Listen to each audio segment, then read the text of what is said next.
I think there was definitely a bit of luck involved, and there was definitely power of connection. And I think there was this sense of this incredible optimism. Have you always been driven and motivated? Firstly, I was a shy kid. I was painfully shy. So leadership didn't even exist in my mind. It's an amazing mindset thing of I went on maternity leave and I had more time. Not everybody says that when they go on maternity leave.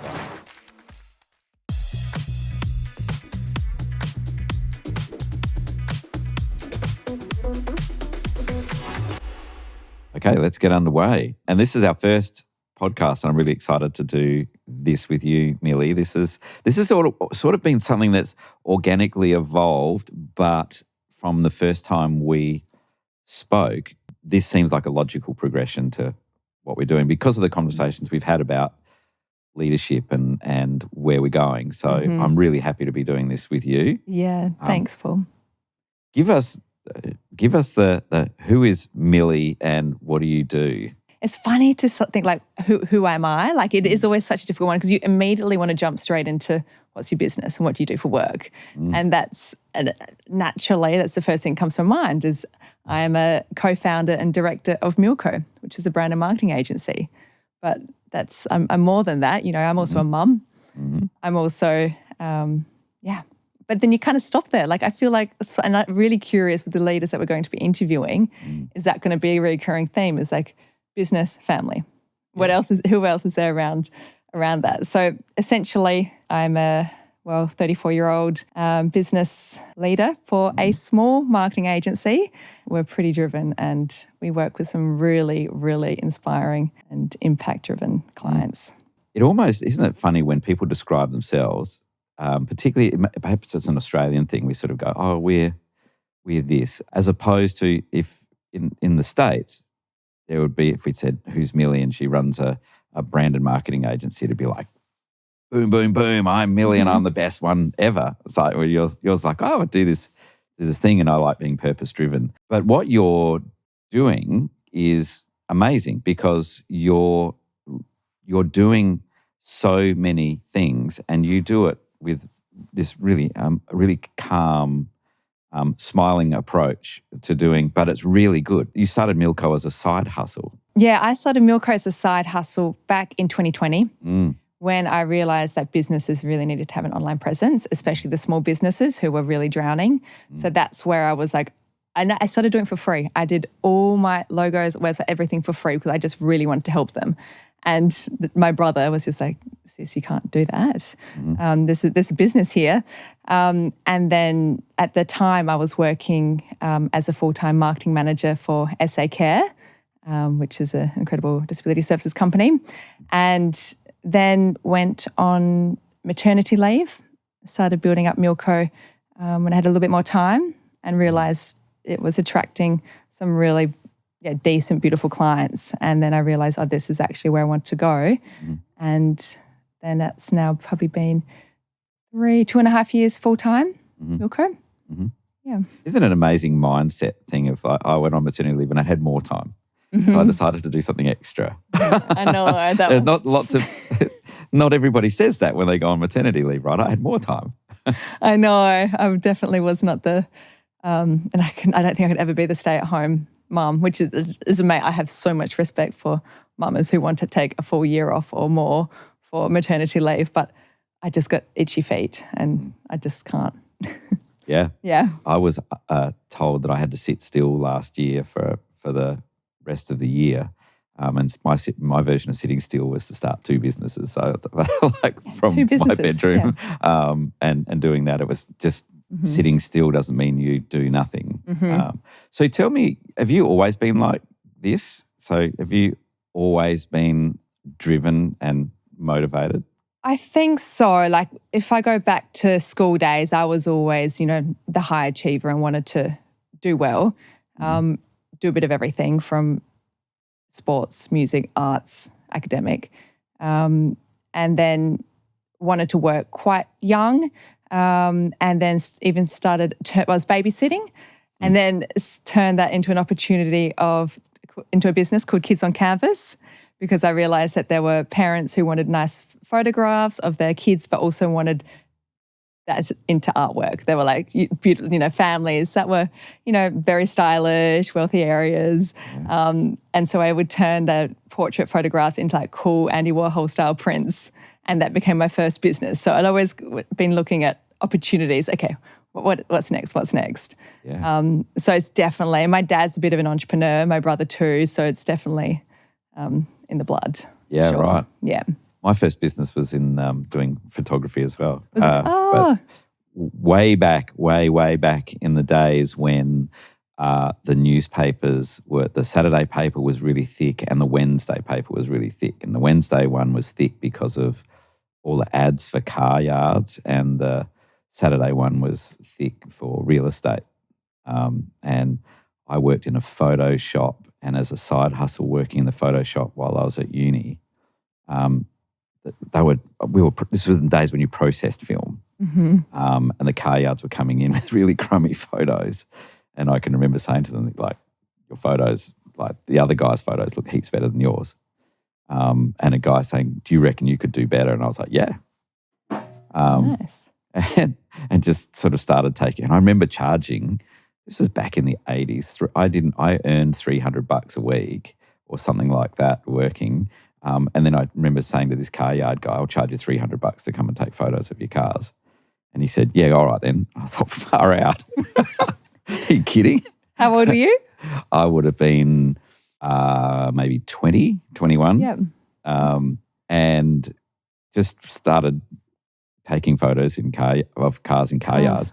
And then when one guy's photos improved, then word got out that like he was getting another guy, me, to take photos, and then another person would come in, and then I was doing all the car yards along Main North Road. And I had no idea that you're supposed to keep records of expenses and invoices and pay tax and do all those sort of things. I was just like, man, this money and I just spent it. So that was your first career, you were a photographer? Yeah, but I didn't take photos I did family photos for my family because they all asked me to, but I didn't want to take photos of people. No. I like taking photos of cars. I could control that environment, and there were no mother-in-laws and, no weddings. People say, oh, would you do a wedding? I was like, no. That is not my jam. Was just taking photos of cars. Yeah. Cool. That was my first. I never would have guessed that. That's so different to what you're doing now, and the incredible very different journeys that you've been having. Should we talk about you for a moment? Like, I feel like we need to introduce the listeners and talk about you. Like, so I've been a CEO for 25 years. I've only recently, in 2023, finished being a CEO, but I love being a CEO. I love talking to CEOs. I love talking to founders. Love talking to board directors and chairs. Really, in a really nerdy kind of way, really enjoy that. And I've always enjoyed the craft of leadership. And from a really young age, again, this is really nerdy, right? But I knew I was going to be. I was working at Dialadino's Pizza, and I was, as a 15-year-old, making pizzas, and then I got my driver's license and could deliver pizzas.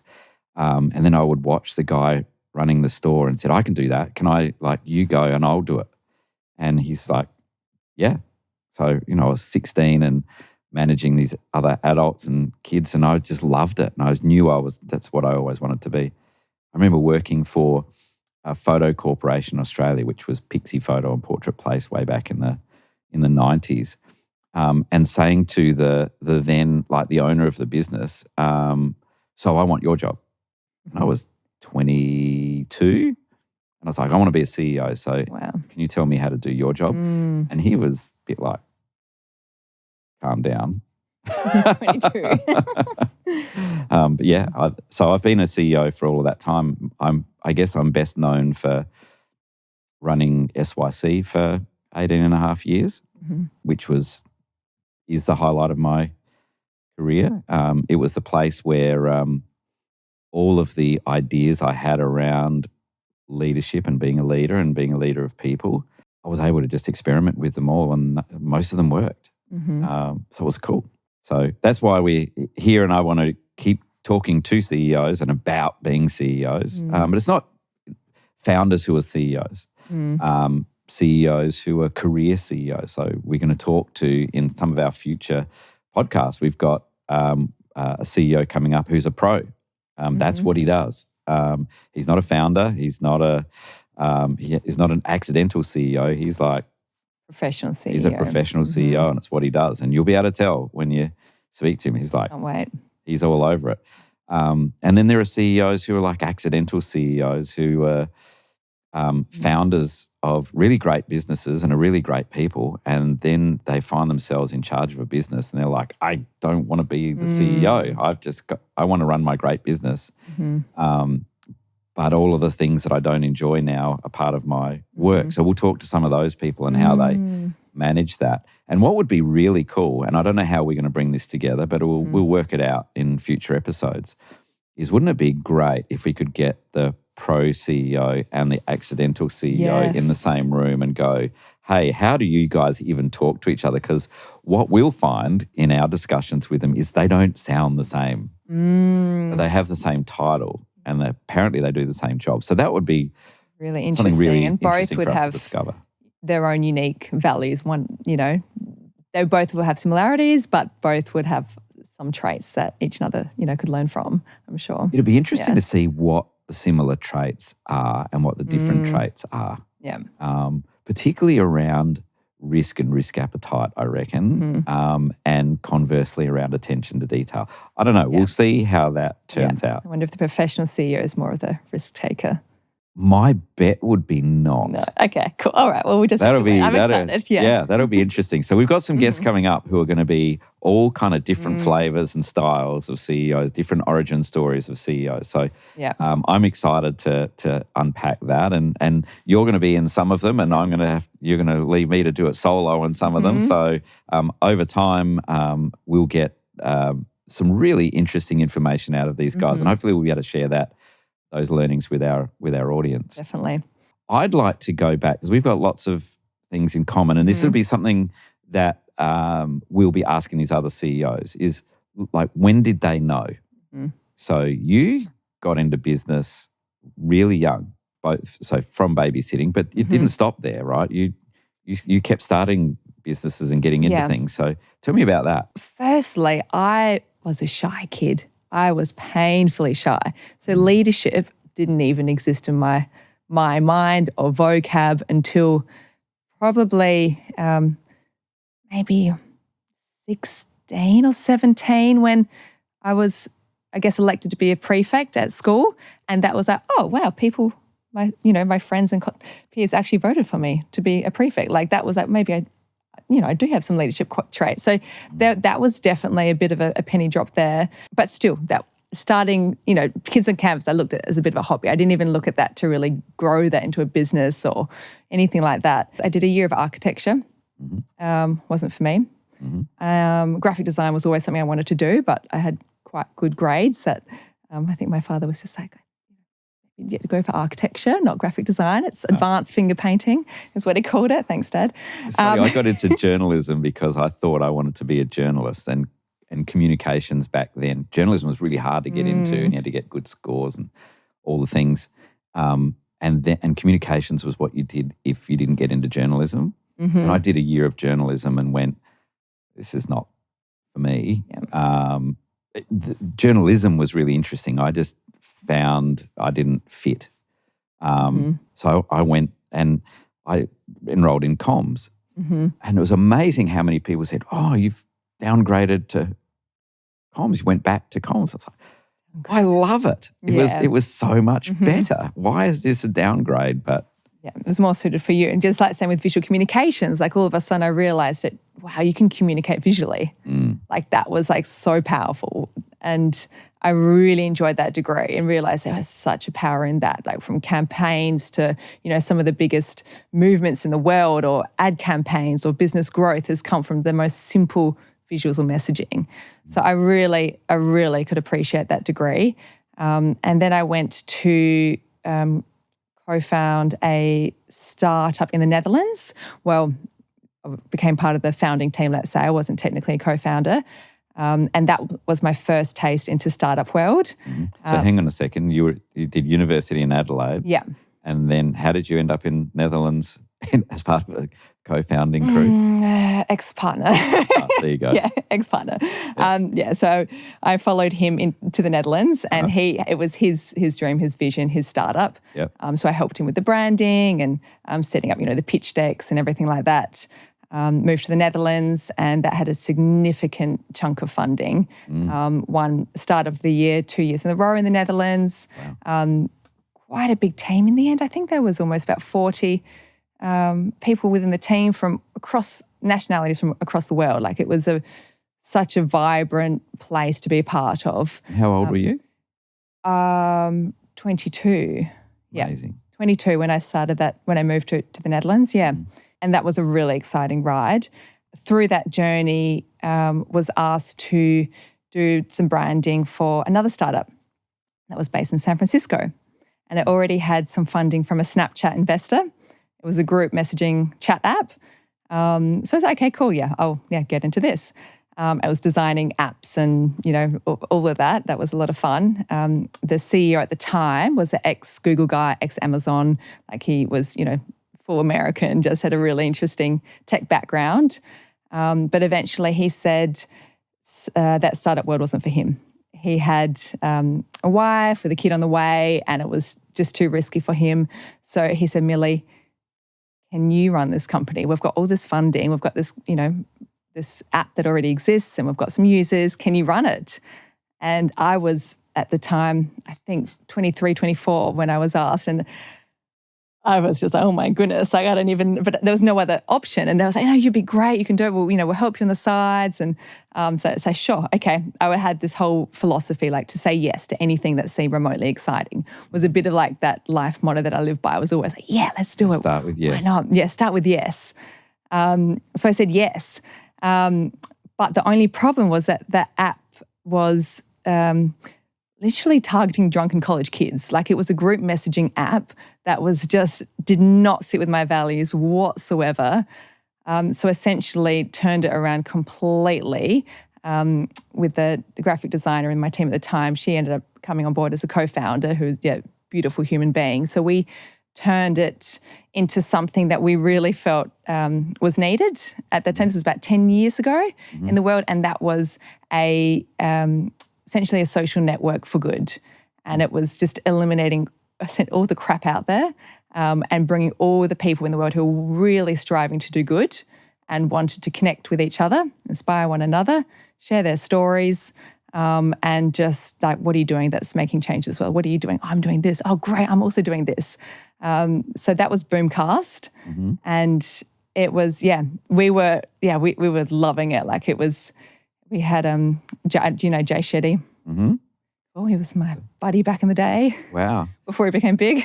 Yeah. So now you're 24, you're in San Francisco. So you've moved from Netherlands to San Francisco. You've done this really cool thing. I was jumping back and forth from San Fran and the Netherlands. So wow. It was, And then what? Yeah, and then it was just, we had a team of about 10, ranging from, really talented engineers to, some young, hungry, young and hungry people. And I was living with actually a woman who was the first female of Yahoo back in the day. So she became a really interesting mentor. So she helped guide me, how to have conversations with investors, how to pitch, how to ask the right questions, how to, and say, I don't know the answer, but I'll get back to you, tips and things like that. It was going pretty quickly, and then I started to... So let's pause there for a second and go, hey, lots of people listening would go, oh man, you were lucky to have all of those opportunities and lucky to meet all of those people. Would 24-year-old Milly appreciate being referred to as lucky?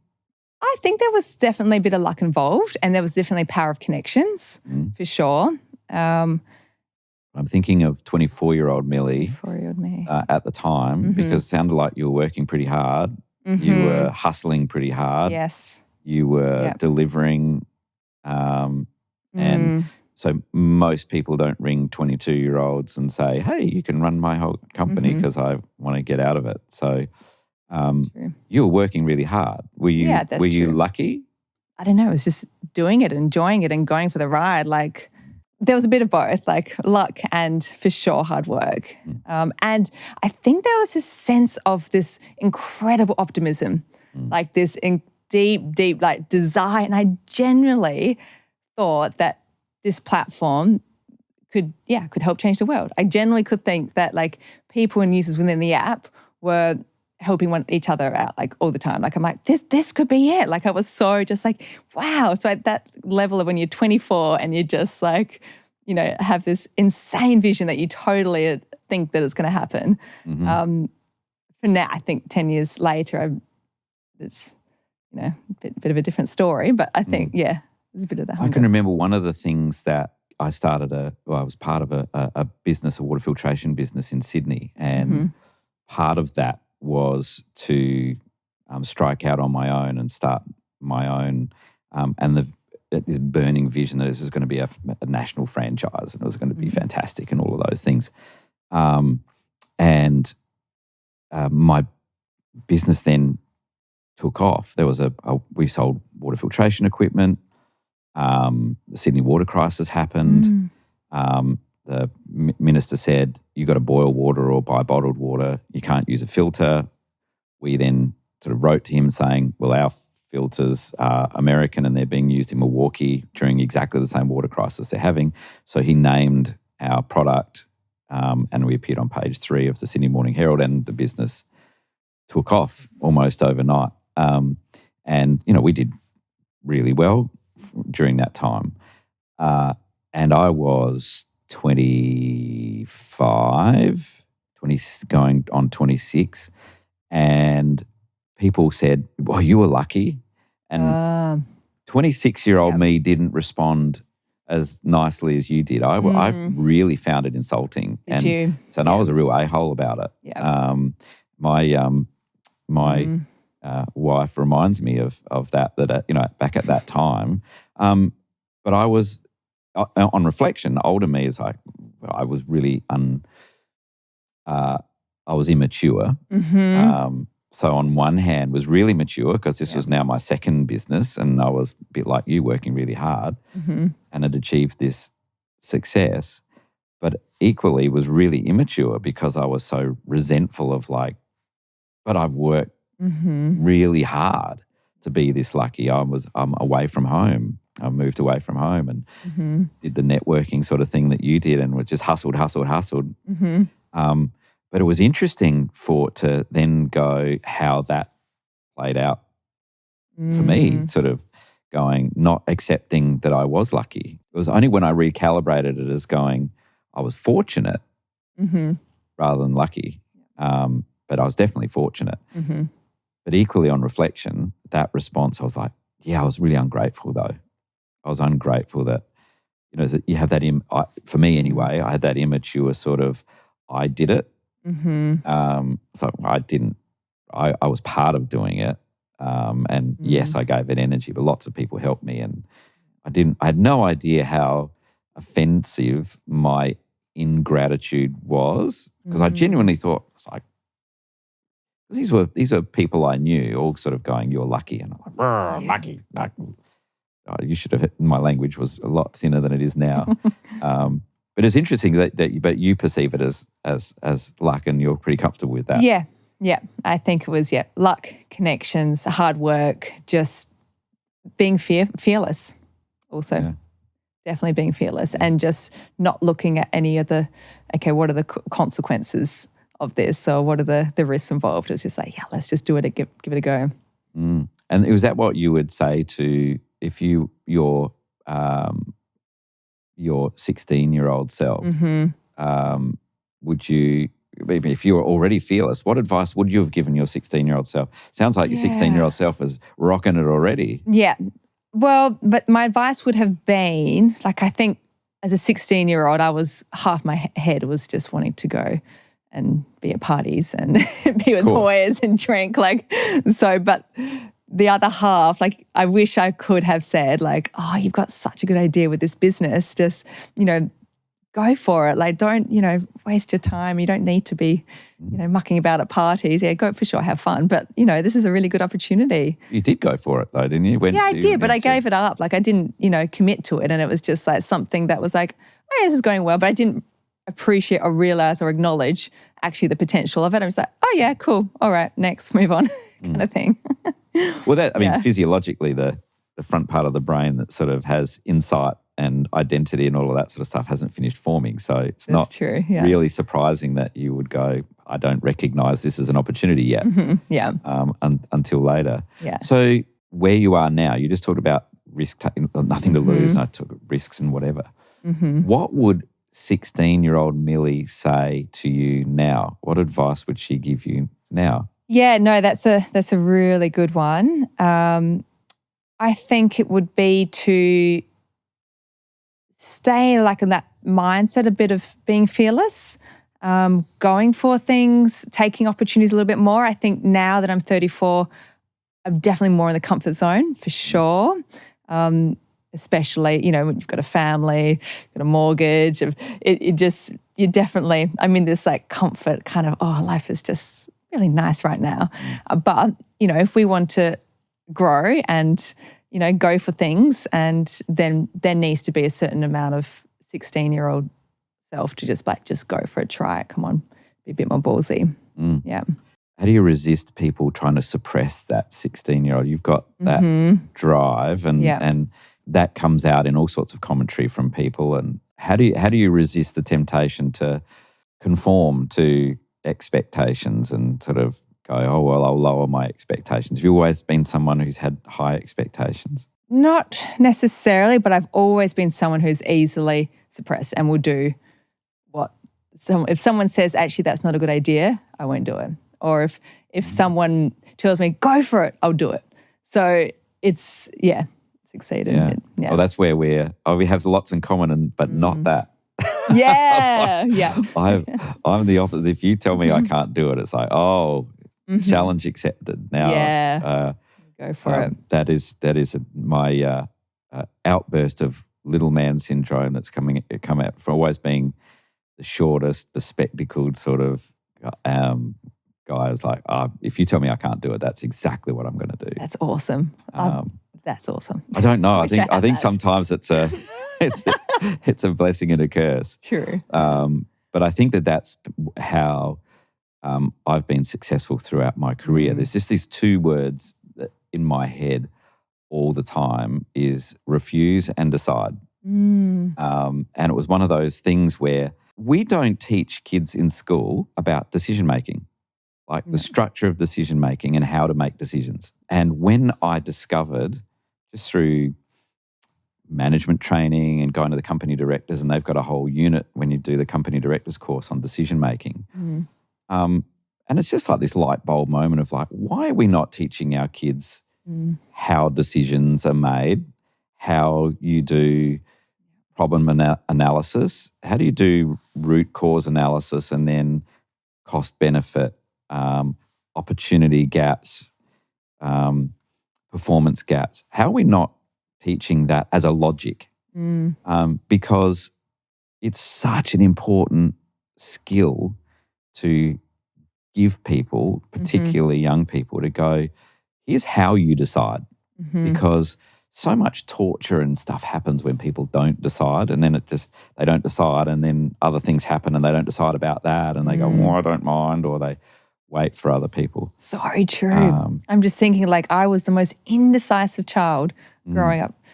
Amelia, my full name. What do you want to do today? Oh, I don't mind. Like, that was always, I don't mind. Whatever you want to do, I don't mind. Oh, wow. So that would be, like, I'm curious to see if that's being, if teachers, the education really taking that into play. The decision making is huge. One of the things that drives my poor wife crazy, and she is like the best human ever, but one of the things that drives her crazy is like, why are we always doing what you want to do? And I was like, because you don't mind. But I do. And she'll go, well, I don't mind. And I go, cool, this is what we're doing. And then she'd say, oh, no, I'm not really sure I'm like that. It's like, nope. You don't mind, remember? And now she minds, and she tells me. Yeah, which is really an interesting thing, but it's around this decide thing. Just decide. I remember when we first got together and she said, how do you know we're going to work? And I said, I decided. Haven't you decided? Like, just decide. And if you decide, then we'll do whatever it takes. And she's like, yeah, okay, we'll just decide then. It was something that my younger self didn't really realise, didn't work out. But I was really good at the refuse part. Yeah, so that was my next, like, refuse, because this is your other word. That's really, so it's like you probably shouldn't do that.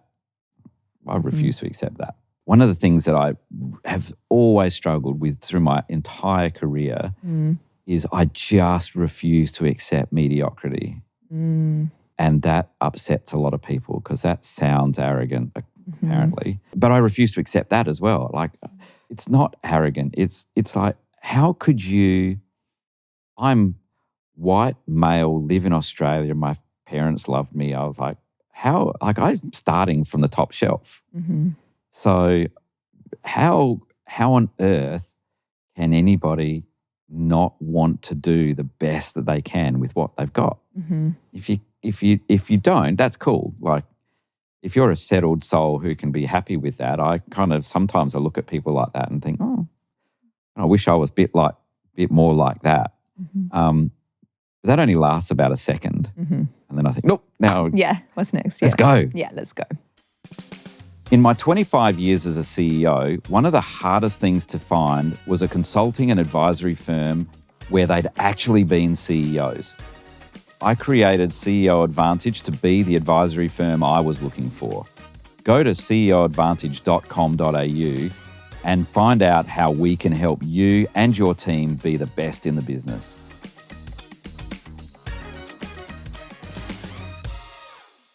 One of the things that as I've become more experienced as a man, I used to refuse to accept. I thought that compromise was the same as refuse. So I always thought that compromise was the same as mediocrity, and it's not. And so I used to be I'd push too hard. Or I'd want success for myself and for others more than the others wanted it for themselves. And that didn't make me a good person, and that was not great. So learning that compromise was a way of making progress as opposed to refusing to accept compromise. So I've had to learn, but refusing, even processing refusing and what I refuse to do and refuse to accept, and going, what are the boundaries for refusal? So now I still always have those as almost like these guidelines of going refuse, decide, but bounce in between the two. It keeps me on track. Yeah. And even like to this day, that they're the two. Always. The rules that you always, Always. If ever I get caught in an argument with somebody, it's usually I'm like, are you trying to convince me to accept what you're saying is if I fundamentally don't believe it? Or are you trying to convince me that the world can't work a certain way because everybody else does it that way? So therefore, that's what we should accept. Like, I just refuse to accept that that's going to happen, and that you can't change it. I think lots of people, there's several words that will set me off. One is when people say, I can't do that. I think you mean you won't do it, because you could if you really wanted to. Yeah. But at least won't. say, okay, I'll try. Like, at least you can say that. Yeah, well, I flip into Yoda. It's like, there is no try. There's do or do not. There's no try. I'll do it. Yeah. True. But lots of people, like, when if you ring a customer service line and they say, oh, no, I can't do that. You go, you can, you just won't. Yeah. But if you put in a bit of effort, I know that sounds really obnoxious, but, I'm No, the closed mindset does my head in. Like, it really just like, I really can't handle that. Isn't that funny, that old truism of like the mind is like a parachute, it only works when it's open? Yeah, yeah. And of course, the opposite of that is if you don't, you'll hit the deck really hard. And so you should. Yeah. No, I haven't heard that. So tell me about how MILCO has gone from side hustle into something that's really working. Yeah. And now you're you've got multiple identities. So you reinvented yourself several times, and now you've got multiple identities, right? You're a mum, you're Milly the individual, you're Milly the business owner.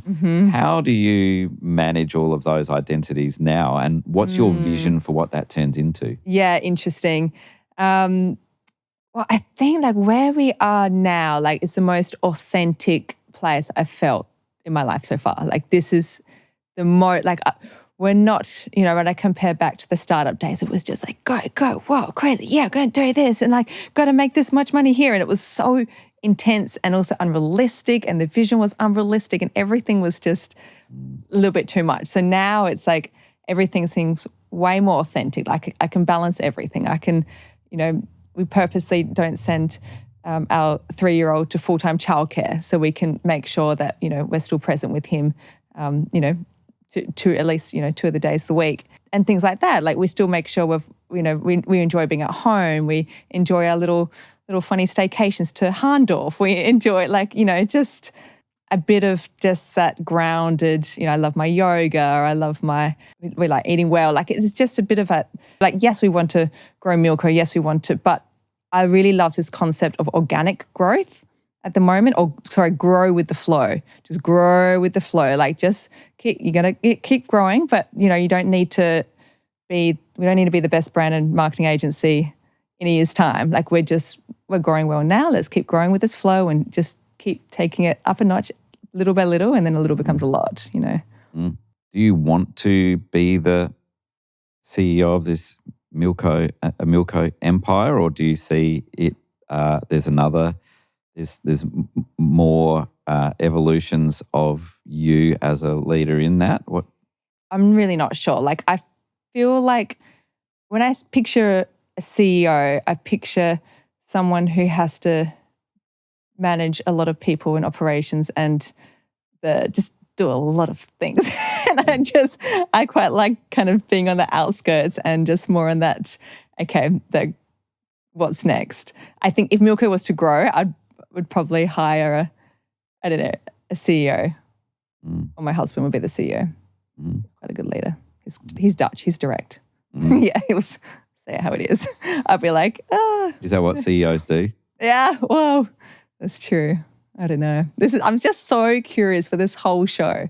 Yeah. I really, really am. Like I think a big part of wanting to be part of you in this journey is because I'm still, you know, like probably anyone, and figuring out who I am as a leader, and do I want to be a CEO of MILCO, or do I want to be a different type of leader that is, you know, I like this, you know, we're talking about professional CEO. Like, is there another word that can describe what a leader is? Like, I don't know, I don't have the answers to it, but I really feel this like yearning and deep desire that there is definitely some leadership qualities in me that I don't know what truly they are now, but I'm just really curious to see. I want to ask you about the worst leader you've worked for, because in my experience, that I learned most quickly from my worst leader. Yes.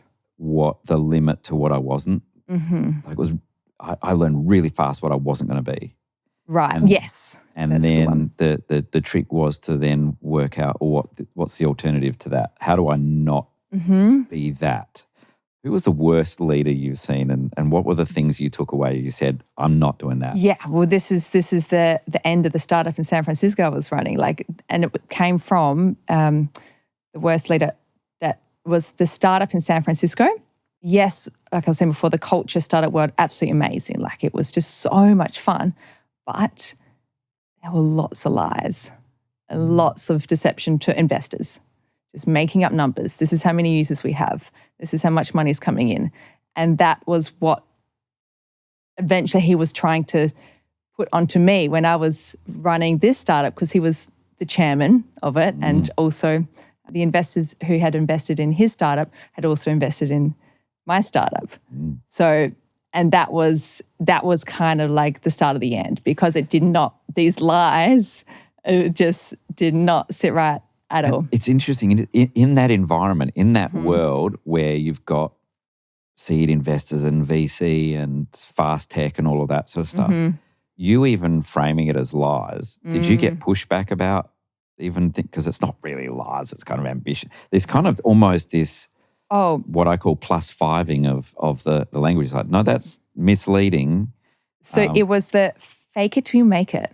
Yeah. That was just everyone was saying it, everybody was doing it. Just fake it till you make it, fake it till you make it. Just bullshit. It's not lying, it's framing. Yeah, exactly. Yeah. But it just like this did not sit right. So talking about, the biggest leaders that you learn from, let's say the worst leaders that you've had that you can learn from, that was that about, okay, the next thing I just want a clean slate. I do not want to go down that path and just want to live this like life and leadership of authenticity. Yeah. Interesting. I've had two. One was a leader that I really liked, but every now and then had this trait which I was like, I don't like that. Like I was just started my business. He was mentoring me. He made this remark about a woman that we were out, like it was a business thing and we were out for dinner, and he just made this remark about this woman. I was like, whoa, I've met not that individual, but that archetype of a man, like as an age bracket and all of that sort of stuff, several times throughout my career. I recently, a couple of years ago, was at a dinner and with these men, and he was same vintage, very, very wealthy, very successful man and all of that sort of thing. And we were sitting around this dinner table at a very fancy restaurant, and he just made this remark amongst all these men, and he said, $500 for the first one to knock off the waitress. And I was like, I just remember, and I remember looking around the table at all the other men going, are you, so I said, are you cracking jokes? Is this a test? And he said, oh, you're not one of those woke wankers, are you? No. When did this conversation happen?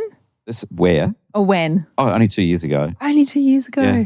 And I was looking at these other guys going, what, are you going to speak up? Like, are you going to speak up? And so he says, oh, I've misunderstood. And I was, yeah, you misunderstood. And he goes, $5,000.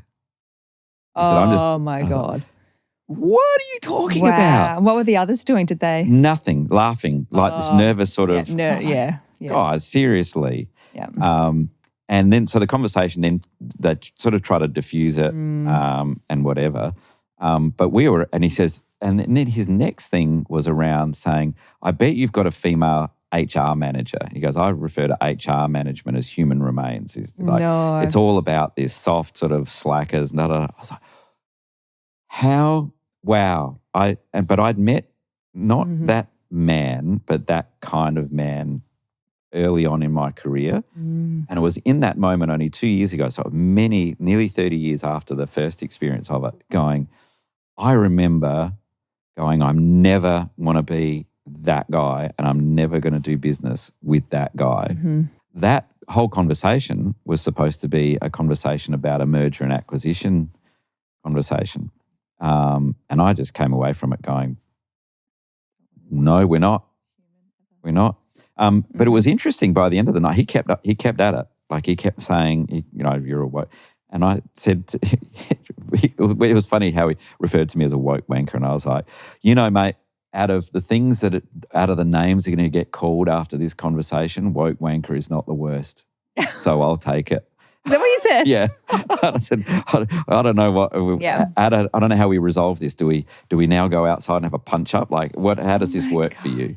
Because it was this refuse thing coming out of me as well. It's like but I was so cross with all the other guys at the table as well. It's like, guys, what are you doing?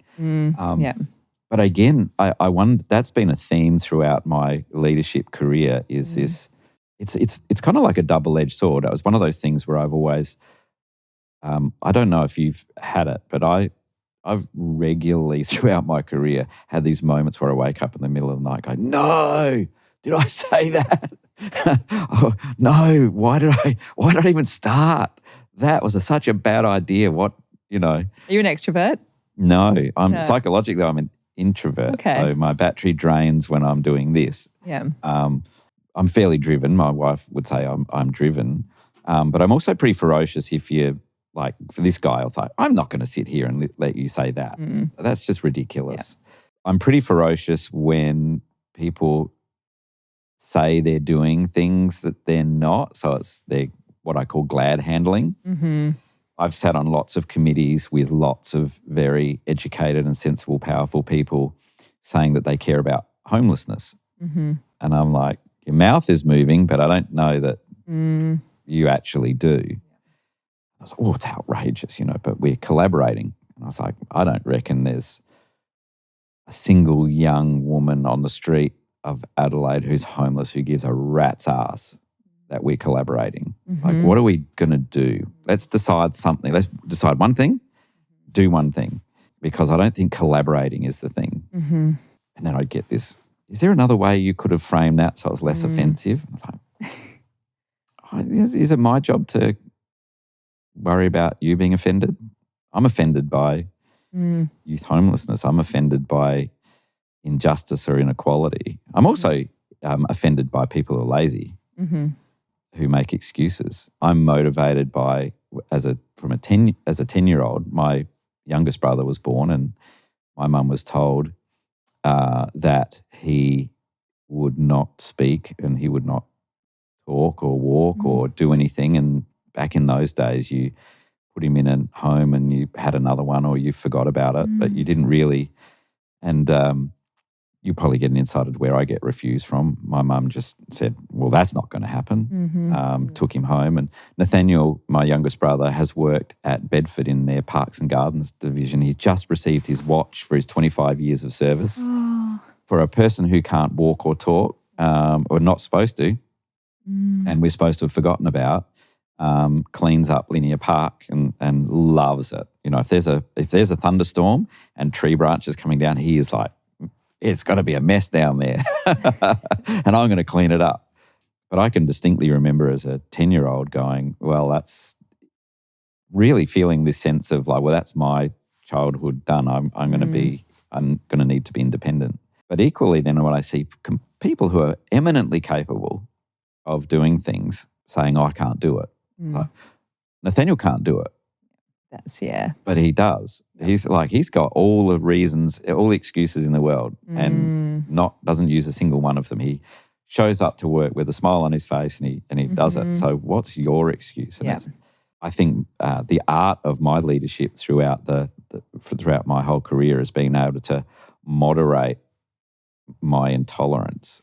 And it's funny, it comes across as, people say, oh, it comes across as passion or it comes across as energy or motivation or whatever name it has. And in my conversations with really successful people, I've found that there's a spark that motivates them. A trauma or something that they're overcompensating for, or it's not getting enough attention they're overcompensating for. They're trying to do something, and in my case, sort of like there's this, oh, well, I'm going to have to be independent. And, there's that, what I call this, in lots of successful people, there's a little spark, whether it's a little bit of damage or a little bit of inspiration or whatever. What is it that you've found that makes you, why have you decided, I referred to it, and we did this before we got in here, I said, well, you decided not to be normal because you're like, you weren't a normal 22-year-old doing what you were doing. And your idea of going on maternity leave was, I've got free time. So you've decided not to conform. What is it about you that has made you not want to be normal? What I call normal is like, just not conform. Yeah. I think it just comes down to like, I actually, going back to being that shy kid, and a lot of it I think comes from that childhood.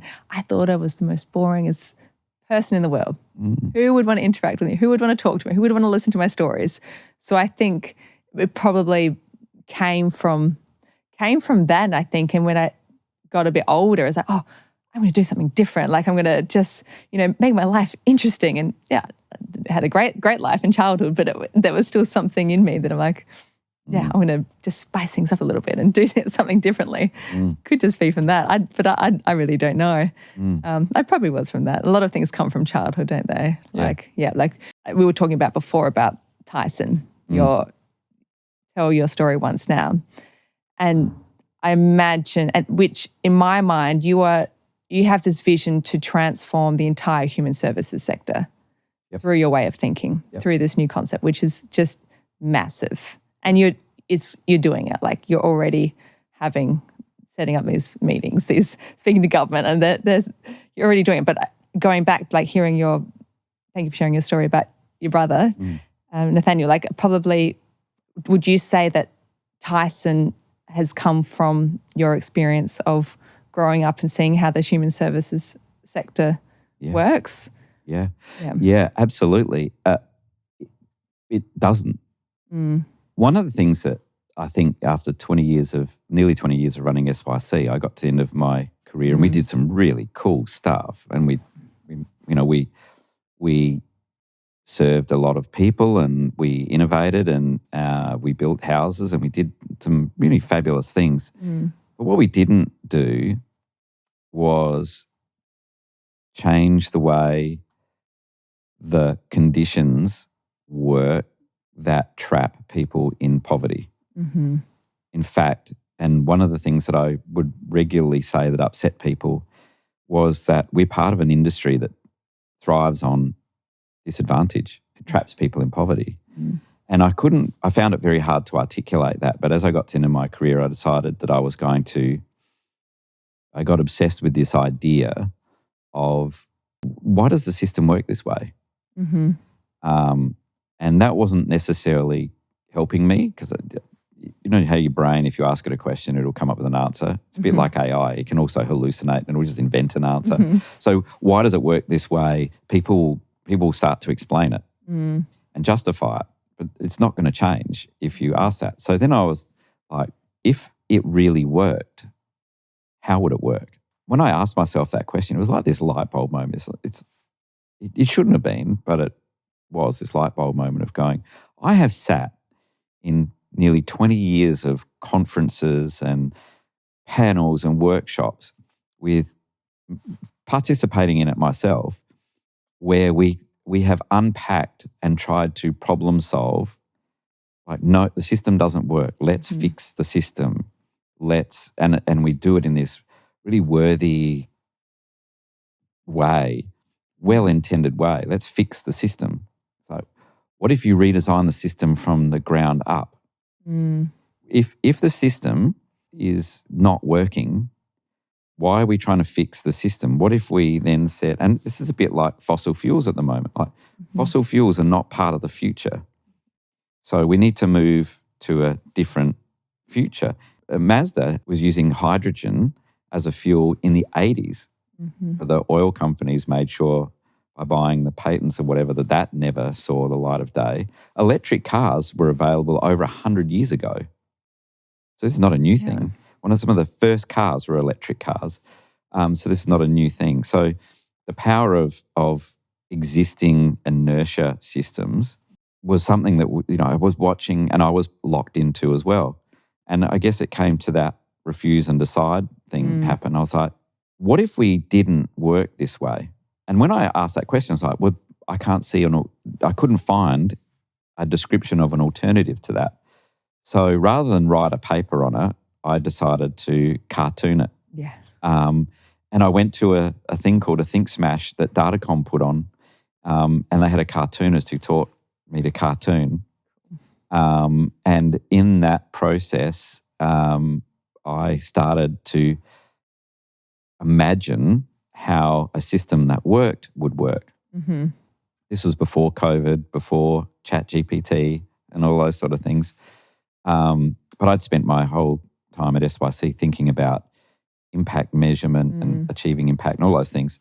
The wicked problem that I had been thinking about was, if we aspire for young people to not be disadvantaged, what you wouldn't do, so one of the things you wouldn't do if you had an aspiration for young people to be not disadvantaged, is you wouldn't get them to repeat a story that identified them as disadvantaged over and over and over and over again, while the front part of their brain, which is the part around insight, identity and consequence, while those neural connections were being made, you wouldn't get them to tell a story of poverty and crime and disadvantage, would you?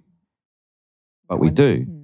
If you get arrested in Australia and you're a young person, you'll tell your story up to 40 times in the first 3 hours. You tell that story and you get arrested multiple times, and then you tell that story to a homelessness service or the hospital and the mental health service. You keep telling that story. By the time you're 22 and that part of your brain has been formed, why would we be surprised that they're locked into a path of disadvantage when that we've created that identity just through the system? So Tyson was an acronym for Tell Your Story Once now, as a rebellion against telling your story over and over and over and over again. And my frustration was, if you're talking to the government, so any service that's funded by the government or any department by the government, they're asking you for your name and your details. My frustration was, you already know. And different bureaucrats would say, well, it's in that different contract or it's that department. It's like, stop talking. Like, you already know. So you shouldn't make them tell you stuff you already know, particularly if telling them that stuff you already know hurts them. It's like, yeah, but that's the system. It's like, wow, so this is that commitment to core process. So you know it doesn't work, but you don't know another way to do it. So you're quite comfortable to keep hurting people and not change it because that's the way you work. That really troubled me. So I drew it as a picture. And in doing that, I did this thing where I just did a circle around and then I surfed all these websites and it had people at the centre of our work. Old people were at the centre of aged care, young people, all this sort of stuff. And I did this circle and went, so imagine she is a 17-year-old Aboriginal girl with a mild intellectual disability who's just had a child. And I just counted the number of departments and contracts that she's at the centre of. Australia is going to invest so much money into her with the intention that this is going to lead to a good outcome. But her poverty is going to be a full-time occupation because she's got to deal with all of these people for her entire life. So considering we're spending so much money on her welfare and the welfare of her child, one imagines she's going to get a really great outcome. But she's not. But she's one of the largest employers in Australia because she's going to employ so many people to help her. So it just drove me crazy. So Tyson became a system map where I talked about AI, I talked about predictive modelling, I talked about smart contracts, talked about avoided cost modelling, talked about UX, user experience and outcome frameworks feeding into a graded payment system where if providers operated in the right sequence and got better outcomes, then they should get paid more. Designed a system that would work. And I said, this is the way the world is going to work. But nobody seemed to want to do it because what happened was this core commitment to working away that doesn't work. And they go, oh yeah, this is great. That would be wonderful if it worked like that. Are you going to contribute to it or fund it? Oh, we got no money. Far out. So anyway, I'm absolutely committed to disrupting that core process that doesn't work for disadvantaged people. And I think that sums you up as a leader and a CEO just there. I think that might be a good wrap to the episode. That's a wrap. I think, Paul, thank you. That's the whole Tyson journey has just begun and it's exciting to see where it leads. Next up, we've got a professional CEO. So, we're talking about exploring those. Adam's not a founder. Adam Koch is the CEO of Sweat. Before that, he was the global chief operating officer for Travelex. He's worked as a professional leader, professional C-level guy, based in Adelaide, but with global roles. Super interesting guy coming up. And again, quite different from you and I, where we've been founders and doing all that sort of stuff. I think that it'll be interesting to see, he works with founders. So he's probably a bit more crazy, like the crazy visionaries. looking at crazy visionaries, and how does he tolerate that? Put up with it. Well, that's next episode. So we'll see. Super interesting. Thank you, Milly. Paul. Thanks, Paul. Excellent. All right.